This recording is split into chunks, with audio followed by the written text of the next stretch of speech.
Hi there, it's Anne of Rosie Duck Designs here. Thank you ever so much for joining me today. Now, my last three tutorials featured one of the new kits that have recently been launched by Stampin' Up, and that was the Notes of Cheer card kit.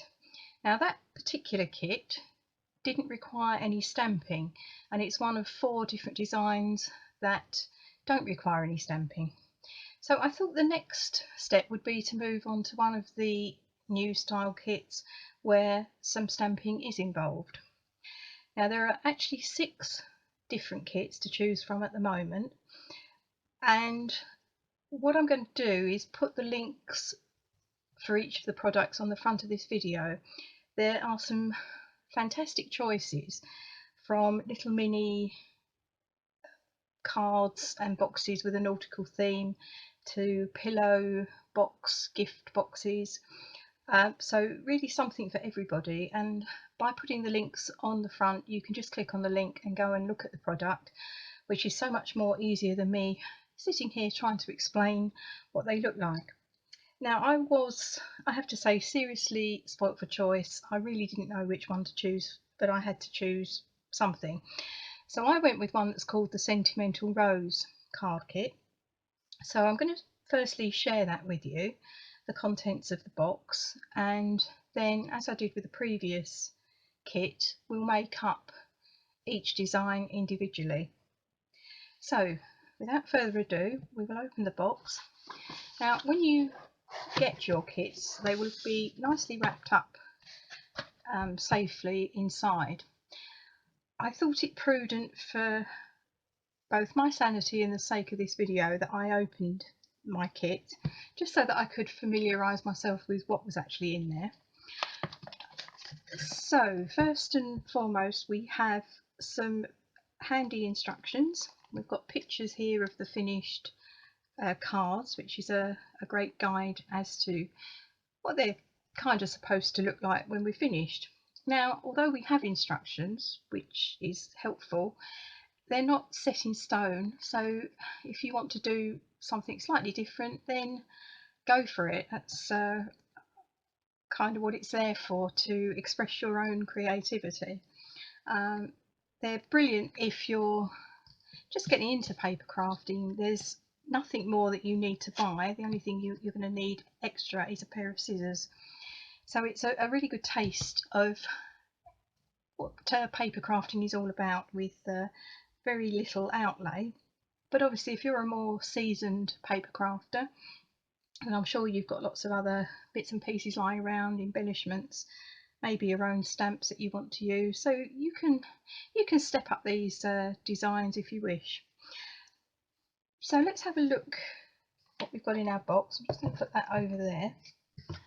So first of all, we've got a photopolymer stamp set. I haven't bothered counting these, but we've got 1, 2, 3, 4, 5, 6, 7, 8 sentiments. Right, yeah. No, that's not a sentiment. 7 sentiments. Then we've got a little background stamp, which I'm sure will become more evident what that's for when we start to make the cards up. And then we've obviously got the star of the show here, this rose and the leaf. So that's a really nice stamp set, lots of different sentiments in there, and you can use that obviously to make the cards up, but that stamp set will be invaluable moving forward. You can make lots of other different cards using it. We have a stamping block, which is in effect the same size as a D block that you will find in the catalogue. We'll talk more about that as we go on, in relation to another kit that I know is coming out in the not too distant future. I've got here a stamping spot in grey granite, and then within the kit there are 9 different cards plus a gift box, an acetate gift box. So here we've got some elements, some labels or layers to put on the fronts of the cards. We've got some more layers to go on the front of the card, so that those 3 go with those three. So they're really pretty, aren't they? We've got 3 of these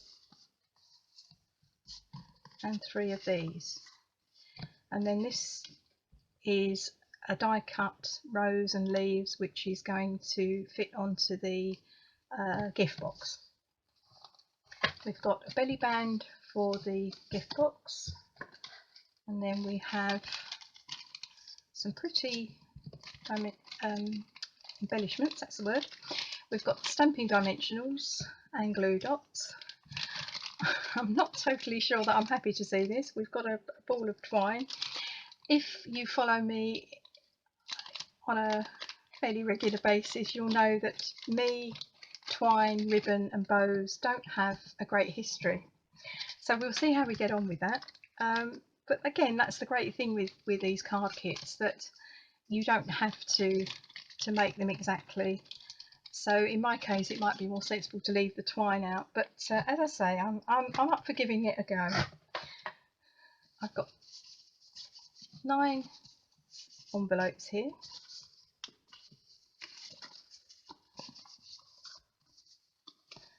And then I've got 9 card bases.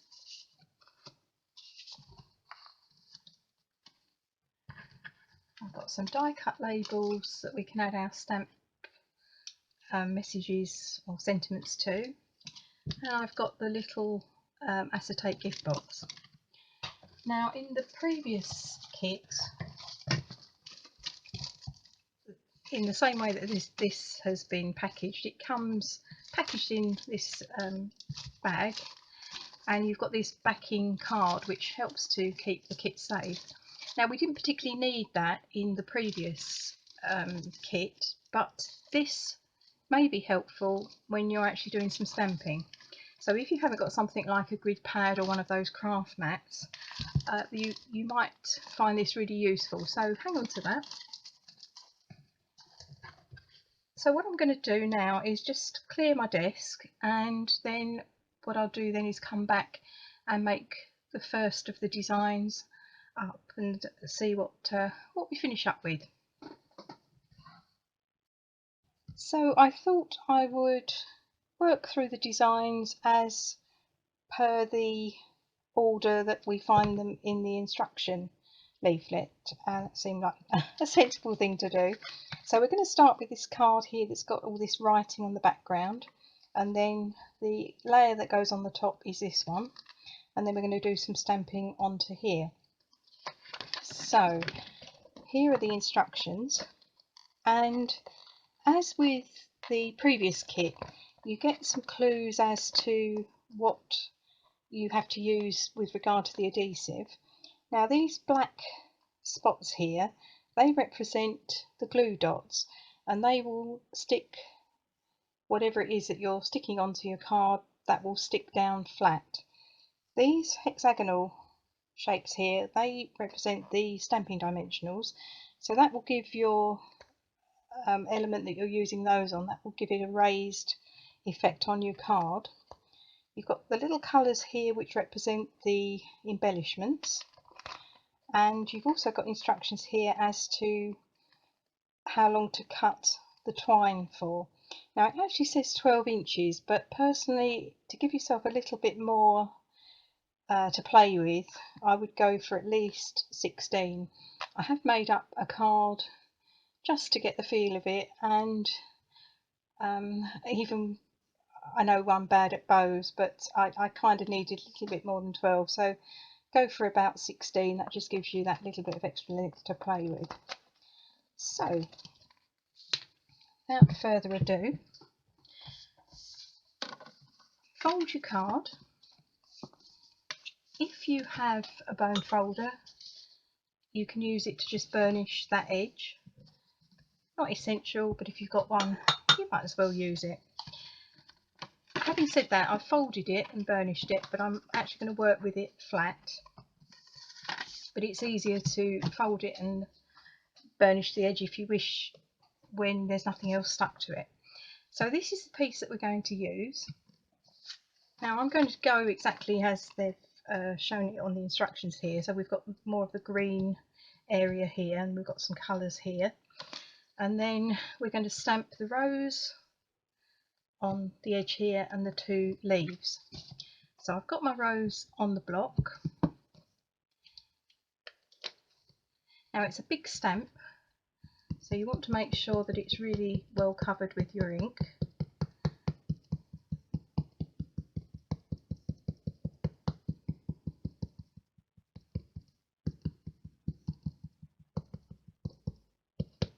Don't want to over ink it, but we want to make sure that every area is actually covered with some ink. Now if you're not sure, if you're new to stamping, you can certainly just stamp that down on a piece of paper and just give that a try and make sure you're happy with it. Now this is where your piece of card could come in, because you could use that, because we're not going to stamp the full image, we're going to stamp part of the image.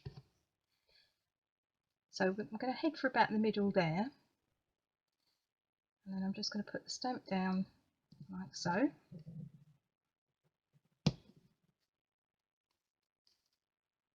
So you notice there I've got the excess of my image on my piece of card. The stamp wipes clean with either a damp piece of kitchen towel or a baby wipe, and then you can just remove the stamp and then add your next stamp that you want to use. So in this case it's going to be the leaf. Now for the one I was just putting together for my own peace of mind, I actually just grabbed some extra blocks, but we'll stick with using the one block as you would do if you're making up this kit. So again, we're just going to ink our stamp up, and again it's not going to be a full stamp that we're putting down of this leaf, so we can just go about there, and then we want to turn our piece of card round. You don't have to, it's just I work better that way. It's kind of the same way I read a map, much to my husband's amusement. Pre-sat navs, that is. I was very grateful for the invention of sat nav. So again, we've got the leaf coming downwards, and I'm not putting literally all of the stamp on there. I'm just going to go for there, and that's our stamping as far as the front of the card is concerned. That's done. So that's how you can use this spare piece of card that comes with the kit. Now it tells us in the instructions that this gets stuck with some glue dots. Now obviously if you've got adhesive that you like to use, you can just stick this down with adhesive, but the whole point of these kits is that you've got everything in there to use, so there isn't any need for any additional products. But that of course doesn't mean that you can't use them if you have them. I have to admit, on the one I've already made up, I did have to put some Wink of Stella. Now if you don't follow me regularly, you won't understand the reference to that, but I am totally obsessed with a product in the catalogue called Wink of Stella, which just gives this lovely shimmery effect. It's a very reasonably priced product, but it just gives this lovely shimmery effect, and I just couldn't resist. So it says put 4, but I'm going to be actually generous and put 6 on here, albeit that that's gone slightly not where I wanted it, but there's plenty of glue dots on here, so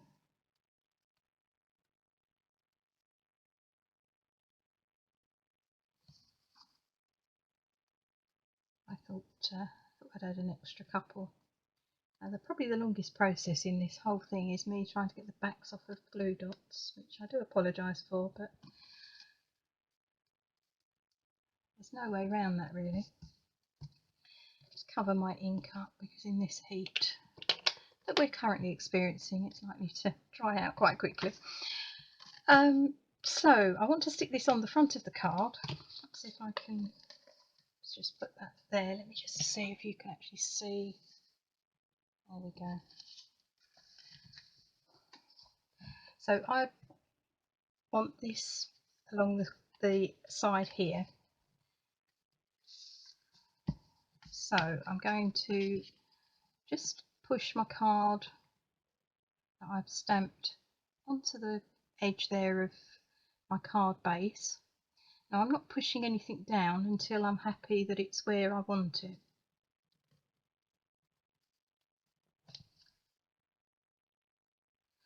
I'm not actually convinced that having those instructions where I've got them is the best plan. So I will move them in a moment. Okay, so that is looking okay. So I'm just pushing that down so it sticks well to the front of the card. So that's the first bit. Then we want one of these, and again we're going to attach that with some glue dots.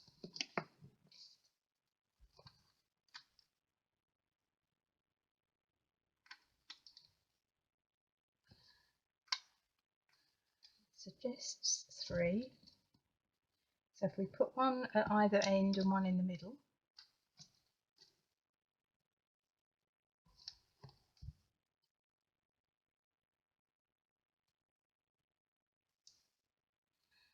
Now with the acetate box, I'm moving ahead a little bit here, but there's the gift box in here. It will actually fit these cards, so you can make the cards up and give them as a gift to somebody, or you can use the box to put some other nice little gift in to give to someone. So with that in mind, if you were giving the cards as a gift, then you can use sentiments that perhaps you know that your recipient even is going to use the most. So there's a nice bit of flexibility there. So we're going to put this in the middle-ish here, and then our final piece of stamping will be our sentiment. So again, I'll use the block that comes with the kit. Personally, I get through an awful lot of thank you cards, so I'm going to stick with that as my sentiment. I'm just going to pop that in the middle of my block. I'm just going to ink that up. I'm just going to test that it's straight. So I do apologise for that. I'd forgotten to delete a previous video, so the video cut out on me. Just making sure it's going round now. That's another one of my tricks, and carry on talking to myself and nothing's recording, but it looks okay. So as I said, I stamped this or inked this up and stamped it down just to make sure that it was straight. Now I'm going to grab one of these little die cut elements, and we've got the mint macaron, the green edge, that's going to go very well with this card. So let me just ink up my thank you yet again. Now some of the other sentiments within that stamp set would comfortably fit into this little die cut label. So you've got some choice there of which you might want to use. So I'm just inking it up again, and then I want it centrally as best as possible in the middle of my little label.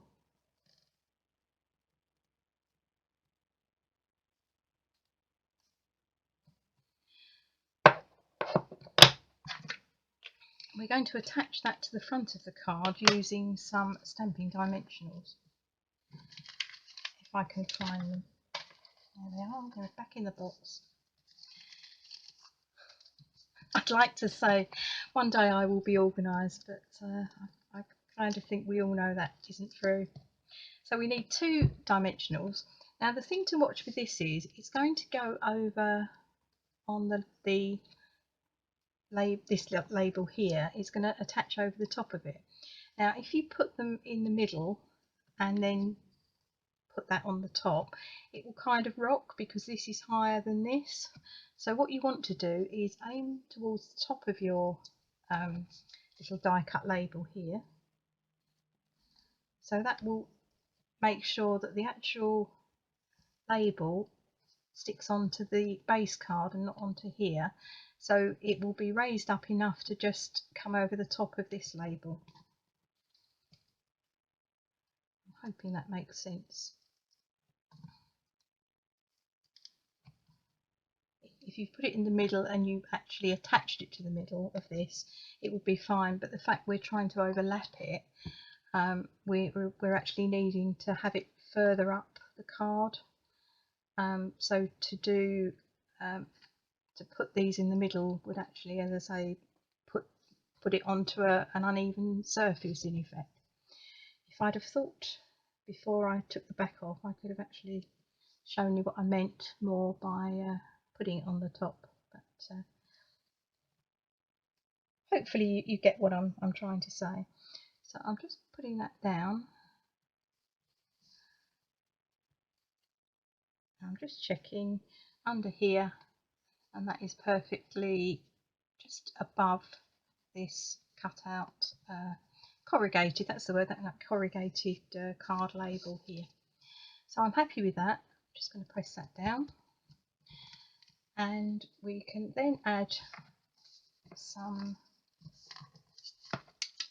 embellishments. One over there,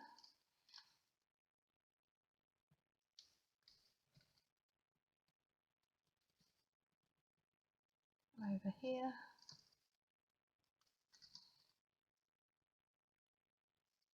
and one down here.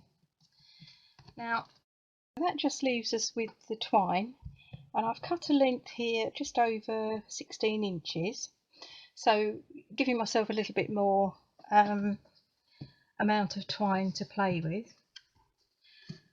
I'm probably going to regret this, but there you go. So we can put it in the middle, even up the ends. Now we want to finish up with our bow up here, so you can either tie it up there, or you can tie it in the middle and then just move it around. So whichever way suits you. I'm not totally convinced any way suits me, but I have to be totally honest and say that the little bow does kind of finish it off, so it's probably worth sticking with. If it takes me too long, I will show you the one I made earlier. So I'm just tying it together more or less like you would a shoelace. I've got a knot there.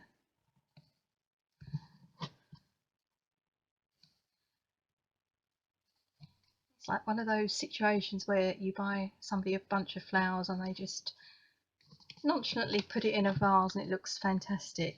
If I do that, it looks totally rubbish. And bows are a bit like that with me. Other people make it look so easy. So, there we go. That's probably about as good as it's going to get. It gives you the idea. Now obviously if you cut yourself a little bit of longer twine, then you could have the ends of it draping down a little bit more. It'll take me as long to tie this bow as it did the rest of the video. So there's no point striving for perfection because it's not actually going to happen. There we go. So that will do, I think. I can always fiddle with it afterwards. Let me just trim the edges here so we've tidied them up. Totally happy with that end. Enough is enough. It looks quite sad and droopy, doesn't it? There you go. You ever wish you'd not started something?